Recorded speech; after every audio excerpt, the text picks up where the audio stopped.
kita lihat asal susu sapi segar di Boyolali, Fems. Ngomongin Boyolali, asal muasal namanya nggak lepas dari kisah Kiai Ageng Pandanarang atau Sunan Bayat pada abad ke-16. Saat itu Ki Ageng Pandanarang bersama istri dan dua pengikutnya menuju Tembayat, Klaten. Setelah tiba di Boyolali, istri Ki Ageng Pandanarang tertinggal di belakang Sunan Bayat, Fems. Kemudian Nyi Ageng berkata kepada suaminya, "Kiai, baya wis lali, tekan ninggal bae." Artinya, Kiai kelihatannya sudah lupa ya, sampai-sampai meninggalkan.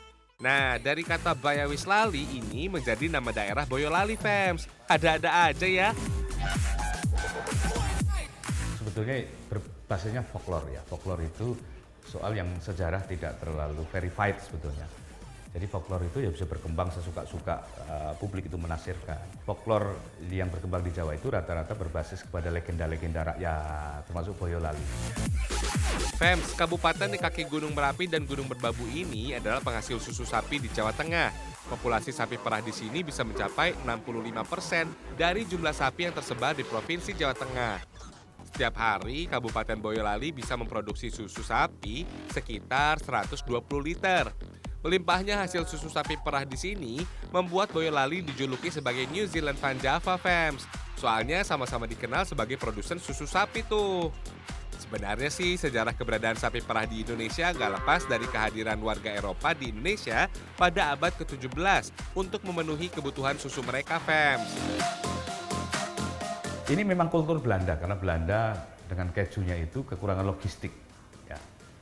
Ketika di era-era itu, Belanda sangat membutuhkan sebuah atmosfer keeropaan, termasuk makanan kesukaan Belanda. Fems, peternakan sapi perah di Kabupaten Boyolali tersebar di beberapa kecamatan. Ada kecamatan Musu, Selo, Ampel, Mojongsongo, dan Cepogo. Selain peternakan sapi, wilayah Kecamatan Cepogo juga dikenal sebagai agrowisata sapi perah tuh. Lokasinya ada di Desa Cepogo, sekitar 13 km ke arah barat dari pusat kota Boyolali. Desa Cepogo berada di ketinggian 800 meter di atas permukaan laut, Fems. Suhunya yang dingin cocok dijadikan sebagai peternakan sapi perah. Di sini wisatawan bisa melihat aktivitas merawat dan memerah susu sapi, Fems. Pengalaman yang sangat berkesan. Fems, sapi di sini diperah 2 kali sehari, pada pagi dan sore hari. Tapi nggak semua susu sapi bisa diambil susunya tuh. Biasanya sih cuma jenis sapi Friesian Holstein aja. For your info nih, sapi jenis ini berasal dari negara Belanda loh, tepatnya di Provinsi Holland Utara dan Friesian Barat. Pantesan nama resmi Friesian Holland ini sering disebut Holstein atau Friesian Fems. Hebatnya, sapi Friesian Holstein adalah jenis sapi perah yang memiliki kemampuan produksi susu paling tinggi dengan kadar lemak lebih rendah dibandingkan jenis sapi lainnya, Fems. Sapi yang mulai diperah ketika usianya 2,5 hingga 3 tahun, Fems. Tapi kalau sapi sudah beranak sebanyak 5 kali, sebaiknya proses perah susu dikurangi atau dihentikan saja, Fems. Soalnya siklus laktasi susu sapi cuma bisa beranak 3 kali aja tuh. Setelah itu kualitas susu perlahan menurun.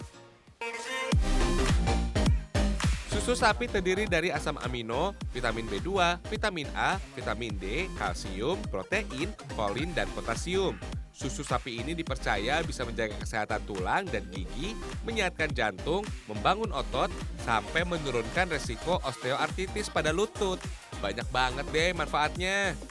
Selain kondisi lingkungan yang sehat, produksi susu berkualitas bisa ditentukan oleh pakan ternak, Fems.